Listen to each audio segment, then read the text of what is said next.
What's going on, guys? So today I'm actually going to be installing this and talking about how to wire it in, because this is a 2-wire pump windshield washer sprayer and this car came with a 3-wire pump. So I'm going to talk about the wiring and how to wire this in, but I also have to do my third brake light install because I'm going to talk about it a little bit more later, but basically the previous owner took out the third brake light spoiler that was on this car, that's on all the 2002 to 2005 models, and he put on the 2001 trunk lid, which doesn't have a third brake light. So I failed my safety inspection because I don't have a third brake light and I don't have windshield washer sprayers. This is a very compact one. It's a little bit larger than a 12-ounce soda can, which is really nice. The only real difficult thing is, it's not even very difficult, this takes a 2-wire plug where the IS300 factory setup takes a 3-wire plug. 2 of those are positive and negative that spray the main windshield washers, but the other third one is a negative that is it looks like, based off the wire diagram, that it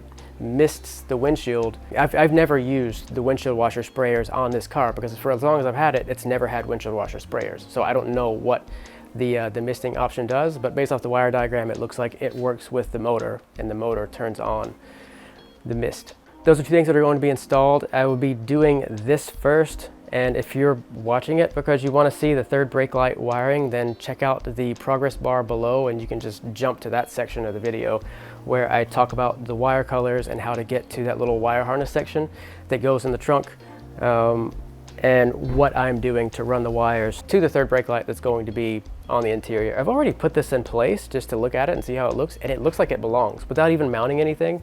It looks like it belongs. So with the windshield washer sprayer, if you were to order this Chase Base kit, you get the option of 5 different brackets. This is the option 3 bracket that I got. So this one, you can mount it like this, you can mount it like this, it doesn't matter. You could, as long as it's connected to this, it'll mount any which way. And I made this pigtail already. This was basically, this came as this plug with 2 wires hanging off of it. I had an extra O2 sensor that was junk, and then I had an extra O2 sensor wire from when I did the ECU relocation on this, and I wasn't using one of the O2 sensor plugs. I just pulled that out of the wire harness. So that video is in the description. 3 videos, 3-part video, prep, body harness move, and engine harness move. So if you want to check those out. The plug I've already put it over here. The way that I'm doing this is so that it's reversible should I ever have to go back to the factory IS300 pump and try to put that into the sprayer. This is the O2 sensor connector, and this is the old pump connector. The power wire is in the middle, and that's a solid blue wire. So I've moved that over here, and I put that on pin 2 on this O2 sensor just so that I kept the numbers the same at least. And this blue wire with a yellow stripe is the one that goes here in pin 1 on this connector. So if you're looking at it, this little tab's on top, pin 2 is there, and pin 1 is there on the right. So this is not going to be used. This is going to be tucked down there in that little hole where it's out of the way. And this pigtail is going to go into it, snap in, and this is going to go on the new pump.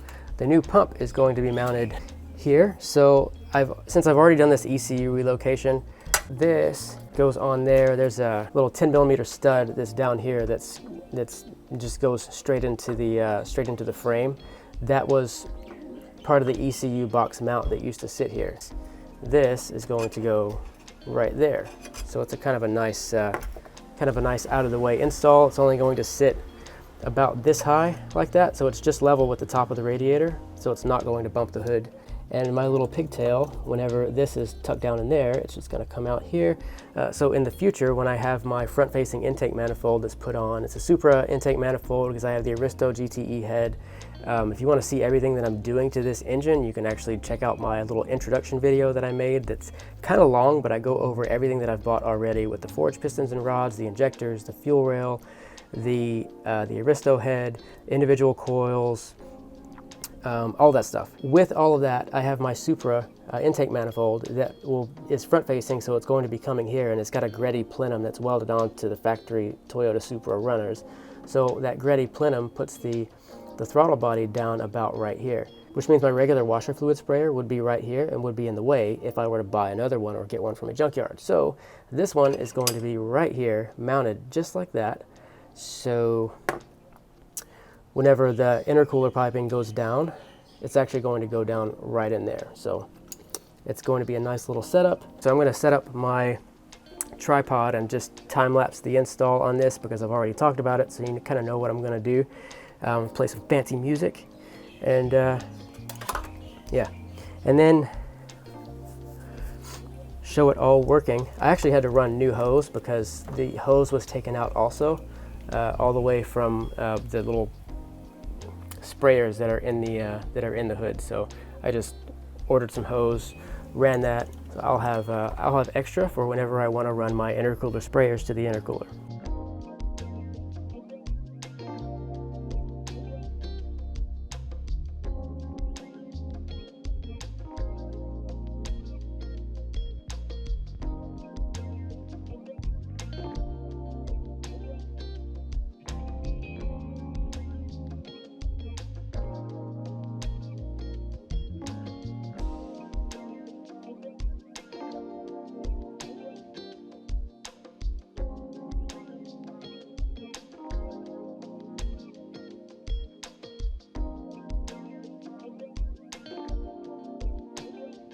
So the Chase Bays reservoir is in, and I just showed it working if you saw that. So this is my little pigtail that I made. It's all clipped in place. These two wires I didn't talk about, but these two I actually just stuck back into the O2 sensor connector. These are original O2 sensor wires. So I guess if I ever want to connect a little 2-wire thing also into this and then use these 2 blank spots going into this side of the connector, I can, and it'll be nice and neat, and those wires are feed through there. And that's really all that's for. I didn't want to lose these 2 wires because they're the male pins that go into this connector, and I don't have a lot of male pins that go into this type of connector. I have a ton of the female side pins, but I don't have the male pins. But yep, this is this. It's all good, it's done. This bracket is sitting on top of 2 washers on one side, and it's just sitting on this edge of the chassis on this side. So this side is a little bit higher than this side, so I had to put 2 washers underneath it with that 10mm nut. And this is a 5mm hex Allen key bolt. It works, ha ha ha ha ha ha. And it's perfect because when my front-facing intake manifold, the throttle body, is facing down here, I'll just guide the intercooler piping down to that little spot whenever I cut this open, and then that piping will go into the intercooler, and it'll be nice. Let's work on the third brake light now, because this is all done. This is good, this works. All right, over here, what I've done so far is I've unsnapped this panel. I have this nifty little tool. You can kind of do the same thing with a screwdriver, but you risk breaking these little plastic snaps or bending these little plastic snaps. They're not the strongest things in the world. They are plastic, but I just use this little pry tool because this is made for prying out those little plastic snaps. So I pry down enough of this. This little trim that goes around this snaps off, and everything else is pretty self-explanatory as far as getting this out, but I'm going to walk through it anyway. My car is not going to be exactly like yours because, as I said, this is a 2001 trunk lid with 2002 to 2005 wiring that's in it. So this wasn't touched. I actually disconnected these here. These little snaps broke while I was taking them off of this plastic thing because I was prying them out. There's supposed to be a little tool that you use. If you have really, really tiny needle nose pliers, you could stick those in there, but I couldn't open mine far enough to do that, to pinch the back side of this connector. So this little plastic thing broke here.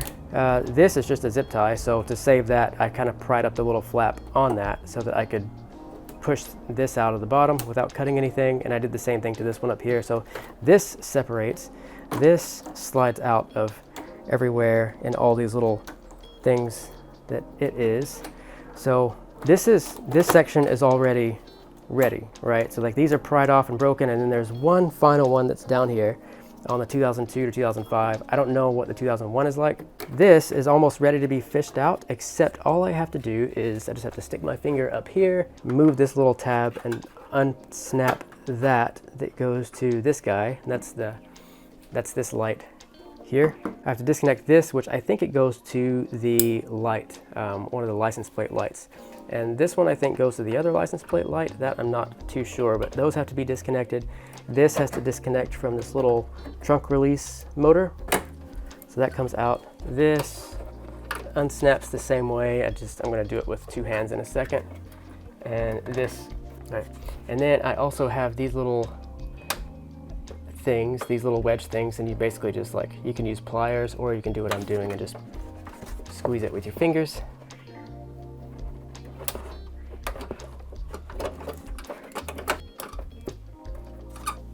There's another little tab there to release from the body. I just basically unsnapped this from that little hole there so that I can get to this easier. So which one is the third brake light? The third brake light is this one here. So this is the plug that came off of the factory harness for the Camry, and this is the one for the IS300. So the Camry one has the female plugs, little pins that are inside this connector, and this one has the male plugs. So they've got to be switched. So I'm definitely going to have to cut this and then solder in. The reason I have to take this harness out is I actually have to cut open all of this black sheathing stuff that the wires sit in so that I can pull the two brake light wires out.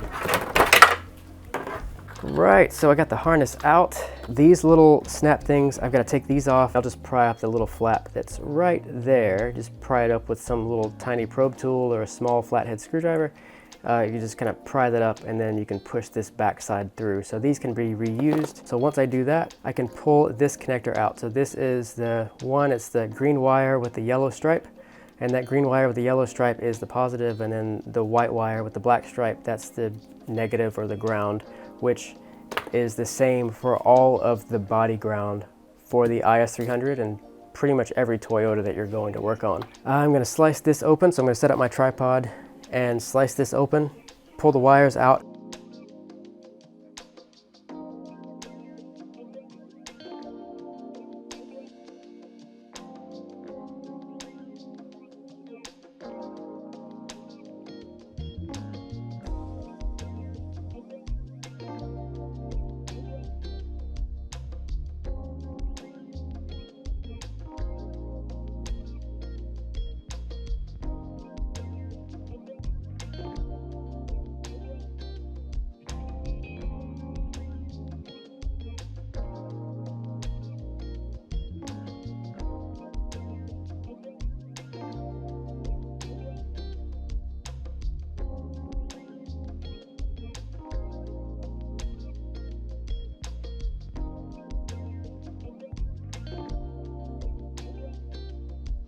So this is it. I've got a little weight on the brake pedal so that it has the light on. But yeah, so this is what it looks like. So this is it, the completed result. And the only reason I really have to do this is because the spoiler with the third brake light was taken out, and I needed a third brake light to pass the safety inspection. So technically it is illegal to drive without a third brake light if your car, I think, is 1996 or newer. So you could get a ticket for it, and this is really simple enough. Very much looks like it belongs. Nobody would really think to look very close. There's a tiny gap under here because I didn't shave the clips off on the bottom of this third brake light. I kind of used the clips that were on the third brake light assembly to wedge it between the glass and the carpet so that the clips kind of dig into the carpet a little bit and it keeps it sturdy. Getting under here, I have to dress these wires up a little bit. I'm just gonna tuck them up, but there's a hole right here that goes up, and if you feel under there, you can actually feel the bottom side of the carpet. So I basically just took my little screwdriver and I poked a hole in the carpet. You can hardly see. I didn't want to do that. I wanted to pull up the edge here, but I had so much trouble trying to pull this up with the speakers mounted. I didn't want to disconnect the speakers and take all that up.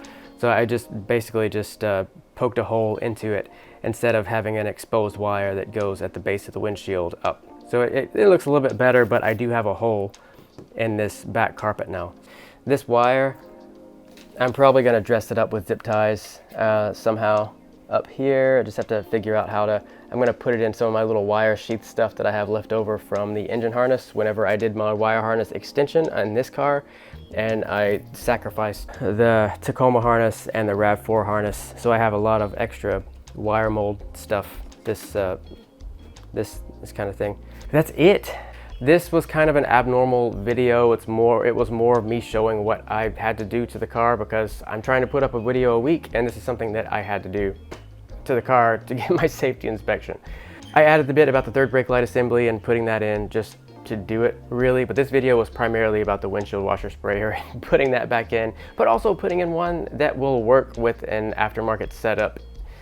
If you have a situation like me where your safety inspection would flag you for not having sprayers with your windshield. That's it though. Thanks a lot for watching. Make sure you like, subscribe, comment, and God bless you guys.